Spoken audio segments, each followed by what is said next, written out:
Yo, what's up, guys? Yo, what up? Welcome to Momentum number 157. We're going to be comping some deals tonight. Or we're going to be comping one deal, because typically this takes a little while. By the time we pull the comps, do the numbers, and kind of explain how we come up with these numbers. Tonight's episode is dedicated to all the deals that get sent our way on a daily basis. I think this is important. We do get quite a few deals every single month from people sending us their deals, right? Sometimes, most of the time, we actually will take them down and flip them if they're here in Arizona. But a lot of times, guys, someone sends us a deal and we have 10 different projects on our hands. We're looking at like, okay, well, which ones do we want to actually take down? How about you guys? I want to keep the good ones, right? Definitely the biggest ones and the places that we can allocate our money in the best way. Sometimes there's 3, 4, or 5 deals a month that get sent our way that we get assigned to us, and we simply just hand those off to someone else who wants to take on the project. So it's a free lead source and anyone can do it. So big believers in it.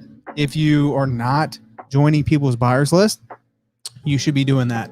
One of the biggest areas that you can kind of go into if you're getting started in this business, you're like, I don't have much money. You can go out and you can do your direct to seller stuff is what you can control.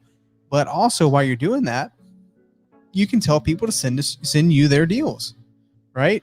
Or provide some value to them saying, hey, let me help you lock up your deals. Or, hey, I know how to comp properties really well. Let me help you comp. I can figure out what I think we can sell this property for. So you're bringing value. People are going to naturally send you deals, right? They're going to naturally send you opportunities.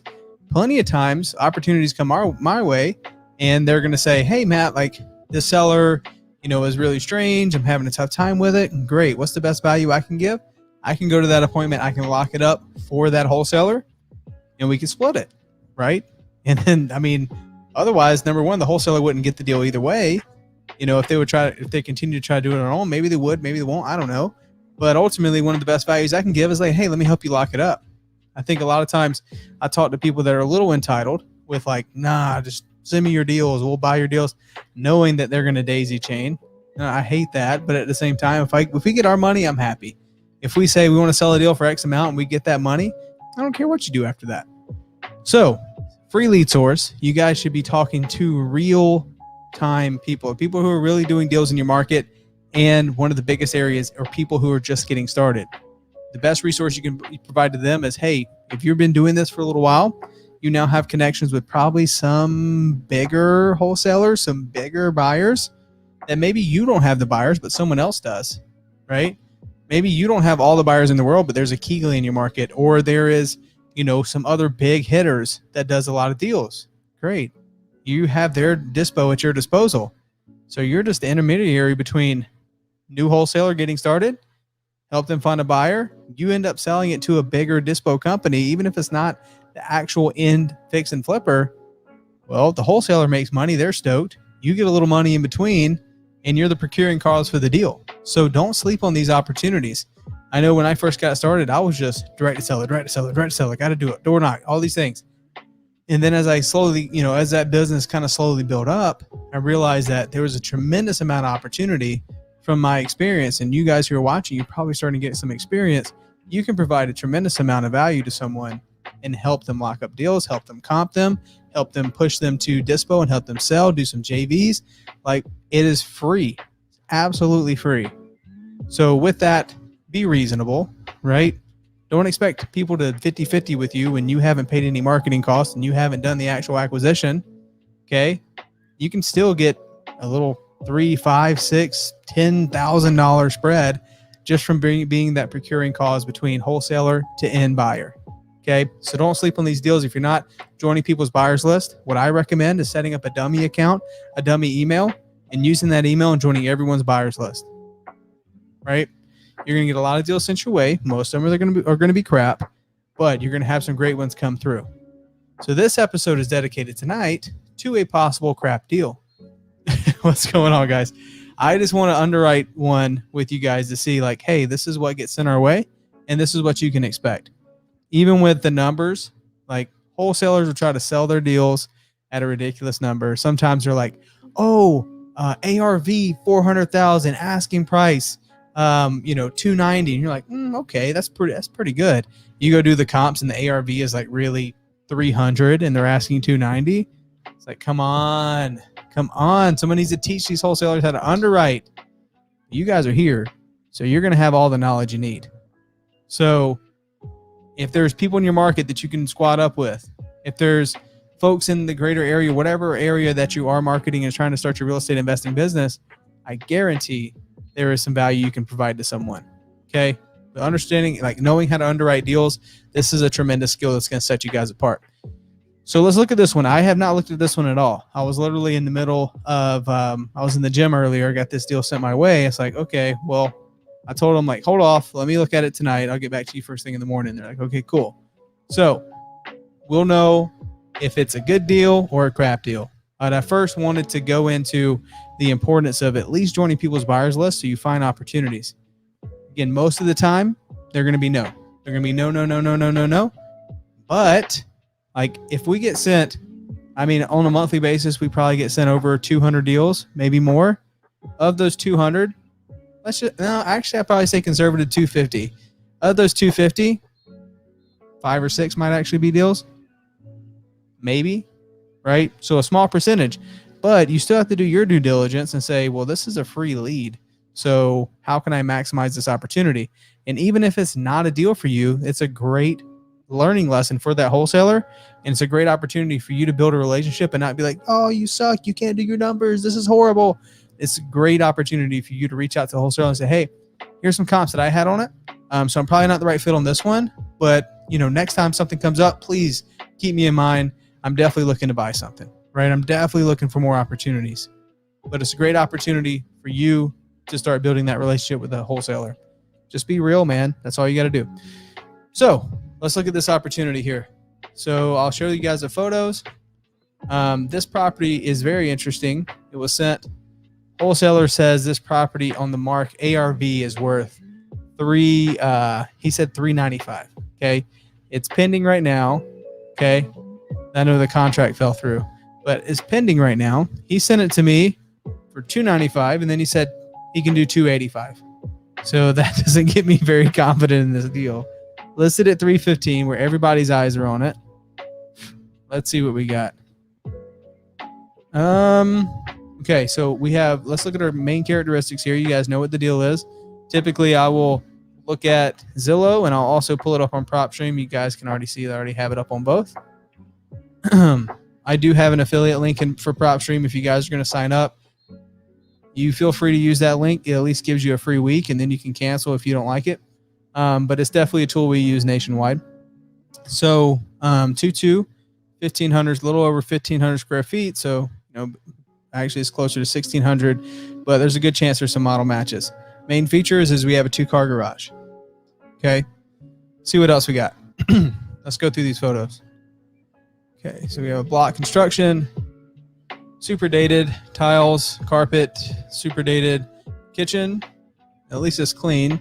The light fixtures, dated, like 90s, maybe 80s. That's more like 90s. You can tell. Look at the table and the chairs and the window coverings. Love it. Love it. Super dated. But it's not bad. It's not like a bunch of damages, right? It just needs to be updated. New floors. Let's see here. Shower for sure needs to be updated. What's this? Is this in the garage? No. Okay. Must be Arizona. Is that an Arizona room there that we just saw, or this room right here? I don't know if that's actually a part of the square footage. Okay. Well, you guys can see this thing definitely needs some updating. It's not in bad condition. It's clean. It's just, it needs a lipstick. It needs a facelift, right? Do you guys agree with that? Like nothing too crazy. Just some cleanup and some updating. Okay. So 315. Again, I know the asking price for me is 285. So let's see if they're full of it. A lot of times they're full of it. So let's see. Look at this, dude. In order to get a market analysis now, you have to sign into an account. Is that serious? Interesting. This is new. Zillow's trying to get all of our information, and they want all real estate transactions to run through them. Get out of here. Okay, so here we go. 2-2. 2-2, 285. This isn't encouraging. There's a 2-2 listed right now for 265. Another 2-2 listed at 280. That's even bigger. But I don't know where those are at. Let's zoom out just a little bit. Here we are. Corner lot. It's got a corner lot. It's like, tell me you want too much for your property without telling me you want too much for your property. Sellers typically say, well, it's a corner lot. It's one of the best lots in the neighborhood. The value isn't in the home, it's in the land. Right? What is going on with this roof? Oof. Okay. So this is us, 315. Let's zoom out a little bit. Let's remove this boundary. Let's draw. Sun City is weird. So the thing about Sun City, if you guys are in Arizona, it's like a retirement community. What is my mouse doing? It's strange. It's like a retirement community. It's a lot of older folks. And it's like, I would never want to compare this to like homes that even could be right across, not even a major road, that are like near a golf course, not even on the golf course. Completely throws off the values. It changes the builders, the year built, some crazy stuff. So you got to be careful over here. I want to try to keep it in this pocket. We are not looking for manufactured homes. We are looking for regular old houses and 2-2s, right? We want to look for a top end, a property that has 2 bed, 2 baths on the top end. What did that property sell for? At about 1,550 square feet. So I got one across the street that sold at 308. It's 500 square feet smaller. Dated. They just painted the exterior, but dated. Okay. Yeah, we know our property's like right over here. So we have one that sold at 309. That looks a lot like ours. Floors looks good. I mean, this is our same. This is a model match. Only thing they did was put new floors in. Everything else is pretty dated, right? Okay. Actually, it's not. It's missing about 1,500, but the kitchen looked the same. It's the same light fixture. 308. Not encouraging. Where is the 390 this guy's talking about? I mean, I see stuff on a golf course that's at 4, but I can't even compare this to something on the golf course. Are you kidding me?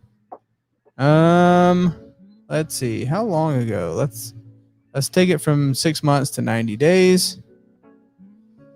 Our immediate area, we have a 3.3 that sold at 420. We have a 3.3, a huge 3.3, sold at 570. But our property is a 3.2, or is a 2.2, right? So I can't even compare it with these guys. Can't compare it with a 3.2. Like, obviously as a 3.2, we could probably sell it for more, but then again, here's the 3.2, pretty close on square footage that has been listed. This is the model match. It's been listed for a while. They did a $24,000 price cut. This isn't a flip though. Can I get a renovated comp? Let's see, 318, pretty standard, still dated. Now, again, if there's nothing renovated in this area, you probably don't want to go crazy on a renovation, right? Probably don't need to. Guys, I mean, I'm only seeing stuff, even though a lot of these are not that updated, like this area you probably wouldn't need to do anything crazy. I just think they probably locked this deal up for way too much. This one sold recently in July for 320 and it's 200 square feet bigger. I don't like this deal at all. So let's just assume if it was touched up and it was painted, right, and it looked good, it's probably in the neighborhood of 315 or 320. Would you guys agree with that? Somewhere in the neighborhood of 315, 320 if it was touched up and looks nice. I got comps that are 200 square feet bigger that are in that price point. So after I probably make the adjustments on the square footage, it's probably going to be in that neighborhood for something smaller that was updated. So 315, 320, maybe. That's being optimistic. Again, looking at the photos that were sent over, nah. This dude listed this property for market value. $315 is probably what it's worth if it looked nice, being a little bit smaller. If it had some new floors and some paint, just some basic touch-up. I probably wouldn't do much to the kitchen, maybe change the light fixture, but new paint, new floors, $315. So let's do the math. $315. Let's do this times point.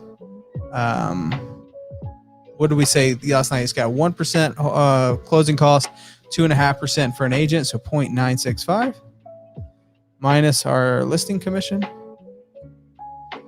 Okay. Now with a property 1,500 square feet, by the time we do all the floors, touch it up, take into account Benzer items, so things that come up during an inspection, not too confident in that roof. We're probably looking at being all in on this property just to make it look nice, and somewhere in the $20,000 mark. And that would probably go a long way in this property, but still $20,000.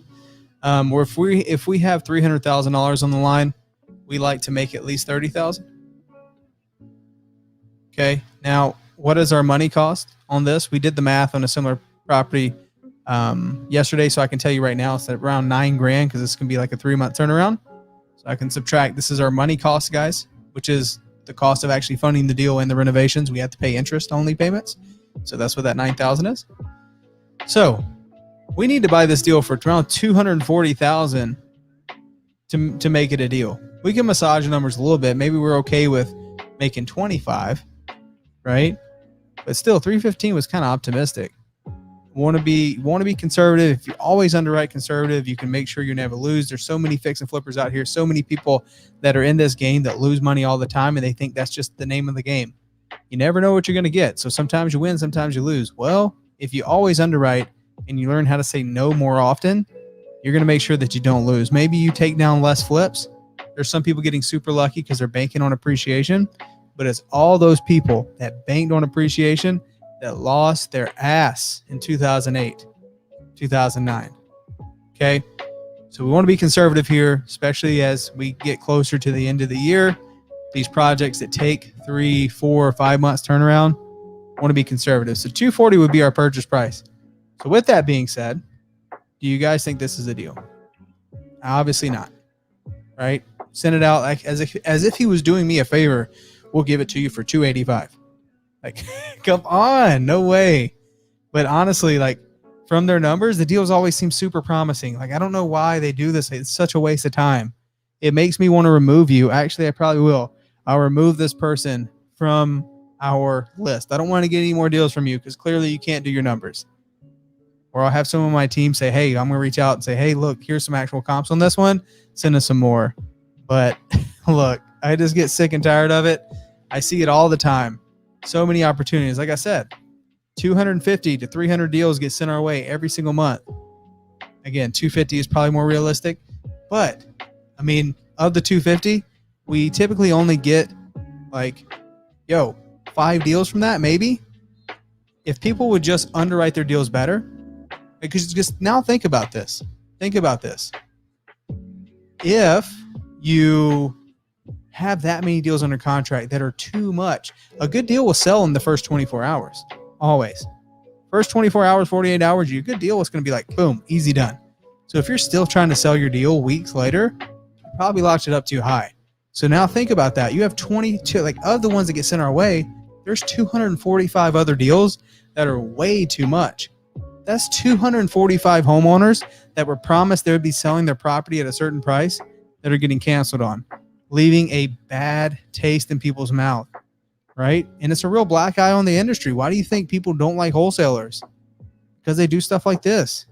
So if you ask yourself, you look at the direction of where we're going and regulations that are going to happen, absolutely there's going to be more regulations on wholesaling because there's too many people out here locking up deals way too high, making promises, having to cancel, and next thing you know, the sellers are, someone said they can say pay this, but then they backed out, and then you have realtors saying, oh, those dirty wholesalers, right? It's from crap like this. But ultimately, it's important. The more that we go on here, the more information is out there and creating resources for wholesalers. you'll be able to have a better understanding of property value. So today I ran through it pretty quick. Vincent, I see that. I see your comment here. Love it, bro. If you go back and watch, I actually have 5 or 6 other parts where I comp properties. Part 1 and 2 on my channel.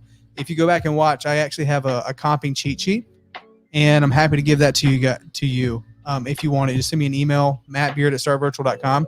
You can get the cheat sheet, and I actually break down the line items of our adjustments on there, and then where the numbers come from and how we do like our hard money and stuff like that. That's in videos 1 and 2. So if you go back and watch it, you'll probably have a better like grasp on the stuff as I run through it in these later episodes, but it's all right there for you. I hope that helps. But again, if you want our comping cheat sheet, just send me an email, mattbeard@startvirtual.com. Happy to help. So guys, it is still advantageous. There's plenty of people locking up deals in your area. It is advantageous to be on people's buyers list. But more importantly, it's important to build relationships, right? If you're getting deals sent to you on an email blast, right? You get deals sent to you on an email blast. There's a good chance that there's already been hundreds of people that passed on that deal. Okay. What you want is to create relationships with folks. So you are the first person they reach out to, or the second person, or that first handful of people, right? First handful of people, you want to be able to get those opportunities, and it comes from newer wholesalers. I probably there is businesses that is built on just this principle. Hey, how can I help people that are just getting started? But legit bring some value, right? But if you do that, not only do you say, hey, let me help you lock up your deals, let me help you make some money. Well, when they get their first deal, which is, huge, right? Their first deal is like the paradigm shifter. Oh my gosh, I can make this happen. Guess what they want to do with their next deal and their next deal and their next deal? They want to work with you. So create meaningful relationships. You're going to get deals sent to you all the time. A lot of them won't be deals, but ultimately, like, look, my marketing costs on those 5, no money. Doesn't cost me any money. It's free. Well, the only thing it cost me is my time to underwrite these things, but ultimately no money was spent. So the more you can go out and provide some real value, you'll have more opportunities coming your way. Okay. So, people do this in so many different ways, in the form of meetups, in the form of, Zooms. Let me show you how to comp deals. Let your imagination run wild, but provide some real value. This stuff works. There you go. Anthony says, evaluate a deal in less than 90 seconds. Help me a ton. There you go. I actually have a flow chart on that one. That's a good one. So if you go to my channel, if you guys haven't already, head over to the channel, hit subscribe, because that's where all these videos go. And I promise you, I just don't go live every single day just to hear myself talk. Hopefully you guys get some value from this stuff. This is super duper important. You can make a ton of money if you just implement these little things along the way. So, not only do we have our direct to seller model in our business, we go direct to agent, and we have a bolt-on for the JV that provides great deals and free money to our business. I don't know about you guys, but I love free money. Free money's nice, right? So take action on this stuff. Take it seriously. I would say right now, your action items for this video today is to go find 3 wholesalers. You can go to Facebook groups. Go to Facebook groups. That's how you do it. Go to Facebook groups and go reach out to people and say, hey, how can we work together on some deals? Hey, who needs some help on some deals? Who needs help underwriting? Hey, who wants me to hop on a call with their seller? Who's dealing with a really tough seller that wants me to help them close? Right? If you can provide that kind of value, people are going to come back to you over and over and over again. Heck, I think my first 50 deals I JV'd with Pace and Cody. Right? My first 50 deals I JV with Pace and Cody, because they provided so much value. Like, how do you ever pay someone back on that ROI? I feel like I never can. Right? So what's the ROI on that? I feel like I can never pay them back. It's because what they did with that first deal, it changed everything for me. So I wanted to work with them. I wanted to continue to bring opportunities, and we were doing cool stuff together. And hell, now we're business partners. So crazy stuff can happen. And I know if you guys do these things, just very simple. And the thing about these simple things is easy to do and easy not to do. Is so simple to do, but it's also so simple not to do. Don't let another day go by with you telling yourself that you're going to do this. Don't let another day go by saying, you know what, that's a good idea, I'm going to get to it. Tomorrow's Friday. And you're going to say the same thing. Well, I can't do it over the weekend. Come Monday, I'm going to do it. And then guess what comes Monday? Life gets in the way. So guys, be intentional. do something with this stuff. Very powerful. So hopefully you guys got some value from today. Thank you for coming and hanging out with me at freaking 9:47 in Arizona. It's already past midnight on the East Coast, you crazy people. But thanks for coming and hanging out, man. And again, if you get any kind of value from these videos, go to the YouTube channel, hit subscribe. I appreciate you guys as always. We'll see you next time. Peace.